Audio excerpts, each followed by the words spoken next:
नमस्कार, मैं आकाश कुमार। मेरे यूट्यूब चैनल आकाश एवन स्टडी में आपका स्वागत है। आज हम आप लोगों के लिए लेकर के आए हैं बहुत ही आसान, जो कि आप एक ही वीडियो में पूरे लेखक कवि का नाम, लेखक की जीवनी, पाठ की कौन से विधा है, एक ही वीडियो में आप लोगों को पूरा बता देगा, जिससे आप लोगों का 10 नंबर कंप्लीट है। अगर ये आप याद कर लिए तो आपका 10 नंबर कंप्लीट है। चलिए देखते हैं, वीडियो को देखना स्टार्ट करते हैं।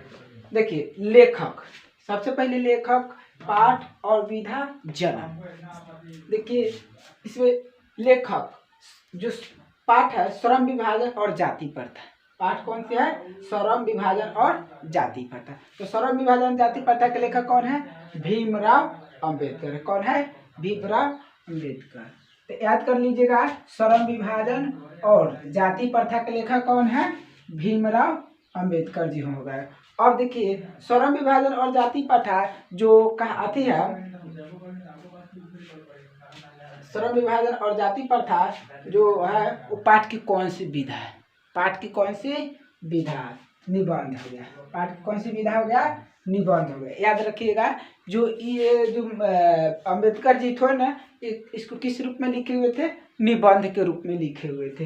अब ये भीमराव जो अंबेडकर जी थे, श्रम विभाजन और जाति प्रथा के जो लेखक थे, उनका जन्म कब हुआ था? 14 अप्रैल 1891 ईस्वी को। कब हुआ था? 14 अप्रैल 1891 ईस्वी को हुआ था। अब देखिए, दुसारका में है नलिन बिलोचन शर्मा। 20 के दांत। 20 के दांत के लेखक कौन है? 20 के दांत का लेखक कौन हो गए? तो 20 के दांत के लेखक कौन हो गए? नलिन बिलोचन शर्मा हो गए। 20 के दांत के लेखक कौन हो गए? नलिन बिलोचन शर्मा जी हो गए। उसके बाद है पाठ की कौन सी विधा है? जो 20 के दांत है, पाठ की कौन सी विधा है? तो ये नलिन बिलोचन शर्मा जी इसको किस रूप में लिखे हुए थे? निबंध के रूप में लिखे हुए थे। किस रूप में लिखे हुए थे? निबंध के रूप में। नलिन बिलोचन शर्मा का जन्म 18 फरवरी 1941 ईस्वी को हुआ था। 18 फरवरी 1916 ईस्वी को हुआ था। कब हुआ था? 18 फरवरी 1916 ईस्वी को हुआ था। तीसरा का है भारत से हम क्या सीखे। भारत से हम क्या सीखे, तो उसका लेखक कौन है? मैक्स मुलर जी है। कौन है? मैक्स मुलर जी है। ये हम अब देखिए, भारत से हम क्या सीखे, पाठ की कौन सी विधा हो गया? भाषण हो गया। एक जो मैक्स मुलर जी जो थे, वो भारत से हम क्या सीखे किस रूप में लिखे हुए थे? भाषण के रूप में लिखे हुए थे। और मैक्स मुलर जी का जन्म 6 दिसंबर 1823 ईस्वी को हुआ था। कब हुआ था जन्म? 6 दिसंबर 1823 ईस्वी को हुआ था। उसके बाद है नाखून क्यों बढ़ते हैं। नाखून क्यों बढ़ते हैं। अब देखिए, इनके जो लेखक हो गए, कौन हो गए? हजारी प्रसाद द्विवेदी जी हो गए। कौन हो गए? हजारी प्रसाद द्विवेदी जी। अब देखिए, नाखून क्यों बढ़ते हैं, इसको हजारी प्रसाद द्विवेदी जी किस रूप में लिखे हुए हैं? तो है ललित निबंध। किस रूप में लिखे हुए हैं? ललित निबंध के रूप में लिखे हुए हैं। और देखिए, हजारी प्रसाद द्विवेदी जी का जन्म 1907 ईस्वी में हुआ था। कब हुआ था? 1907 ईस्वी में हुआ था। हजारी प्रसाद द्विवेदी जी का जन्म कब हुआ था? 1907 ईस्वी में हुआ था। उसके बाद है नागरिक लिपि। नागरिक लिपि, सॉरी इंक खत्म हो गया। अब नागरिक, उसके बाद कौन सी है? नागरिक लिपि। नागरिक लिपि के लेखक कौन है? गुणाकर मूल्य जी हो गए। कौन हो गए? गुणाकर मूल्य जी हो गए। अब देखिए, नागरिक लिपि जो थे वो किसने लिखे थे? गुणाकर मूल्य जी ने लिखे हुए थे। और उनका ये देखिए, अब पाठ की कौन सी विधा है? नागरिक लिपि जो लिखे हुए थे गुणाकर मूल्य जी, पाठ की कौन सी विधा होगा? निबंध। क्या होगा? निबंध। और साथ ही साथ उनका जन्म, गुणाकर मूल्य का जन्म कब हुआ था? 1935 ईस्वी में। कब हुआ था? 1935 ईस्वी में हुआ था। अब उसके बाद देखिए, अमरकांत बहादुर। उसके बाद है बहादुर चैप्टर के लेखक कौन है? तो बहादुर चैप्टर के लेखक कौन हो गए? अमरकांत हो गए। बहादुर चैप्टर के लेखक कौन हो गए? अमरकांत हो गया। और पाठ की कौन सी विधा हो गया? निबंध हो गया। पाठ की कौन सी विधा हो गया? निबंध हो गया। और उनका अमरकांत जी का जन्म 10 अक्टूबर 1912 ईस्वी को हुआ था। अमरकांत जी का जन्म कब हुआ था? 10 अक्टूबर 1912 ईस्वी को हुआ था। अब उसके बाद है रामविलास शर्मा। रामविलास शर्मा जी, परंपरा का मूल्यांकन का लेखक कौन होगा? रामविलास शर्मा। परंपरा का मूल्यांकन जो है उनका लेखक कौन होगा? रामविलास शर्मा जी होगा।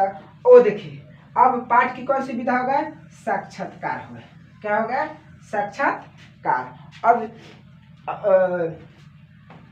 रामविलास शर्मा जी थे, तो रामविलास शर्मा जी जो थे उनका जन्म 16 जनवरी 1941 ईस्वी को हुआ था।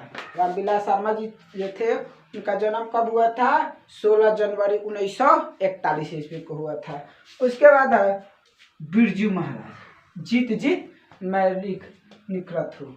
जीत जीत मैं निखरत हूँ के लेखक कौन होगा? पंडित बिरजू महाराज जी होगा। कौन होगा? पंडित बिरजू महाराज जी होगा। अब देखिए, जीत जीत मैं निखरत हूँ पाठ की कौन सी विधा है?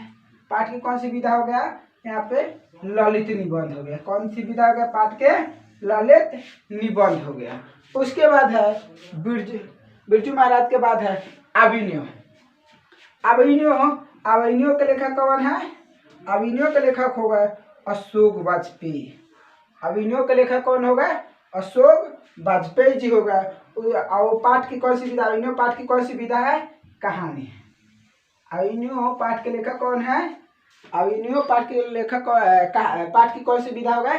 कहानी होगा। अब उसके बाद मछली के लेखक कौन होगा? विनोद कुमार शुक्ल होगा। मछली के लेखक कौन होगा? विनोद कुमार शुक्ल। अब देखिए, मछली पाठ की कौन सी विधा है? मछली को पाठ की कौन सी विधा होगा? कहानी हो गया। मछली पाठ की कौन सी विधा हो गया? कहानी हो गया। और विनोद कुमार शुक्ल का जन्म 1 जनवरी 1937 ईस्वी को हुआ था। विनोद कुमार शुक्ल का जन्म कब हुआ था? 1 जनवरी 1937 ईस्वी को हुआ था। अब उसके बाद आ गया नौबत खाने में इबादत। इसके बाद अगला पाठ का नाम क्या है? नौबत खाने में इबादत। अब देखिए, नौबत खाने में इबादत पाठ के लेखक यतीन्द्र मिश्रा जी। नौबत खाने में इबादत पाठ के लेखक कौन होगा? नौबत खाने में इबादत पाठ के लेखक कौन होगा? यतीन्द्र मिश्रा। यतीन्द्र मिश्रा होगा। कौन होगा? यतीन्द्र मिश्रा। अब देखिए, ये नौबत खाने में इबादत पाठ की कौन सी विधा होगा? तो ये कौन सी होगा? व्यक्ति चित्रण होगा। कौन सी हो गया? व्यक्ति चित्रण। और यतीन्द्र मिश्रा का जन्म 1977 ईस्वी को हुआ था। यतीन्द्र मिश्रा का जन्म 1977 को हुआ था। उसके बाद आ गया लास्ट में बच गया शिक्षा और संस्कृति। शिक्षा और संस्कृति। शिक्षा और संस्कृति के लेखक कौन है? महात्मा गांधी जी हो गए। और शिक्षा और संस्कृति पाठ की कौन सी विधा हो गए? शिक्षा शास्त्र हो गए। क्या हो गए? शिक्षा और शास्त्र। और महात्मा गांधी का जन्म 2 अक्टूबर 1869 ईस्वी को हुआ था। तो साथ अगर पूरे वीडियो को देखिए और पूरे वीडियो को देखने के बाद मेरी चैनल को सब्सक्राइब कीजिए और वीडियो को लाइक कीजिए और पूरे को एक शॉर्ट नोट लिख करके और अपने कॉपी में नोट्स बना लीजिए। आप इस पूरे वीडियो को देख लीजिएगा तो आपका 10 नंबर कंप्लीट है। धन्यवाद।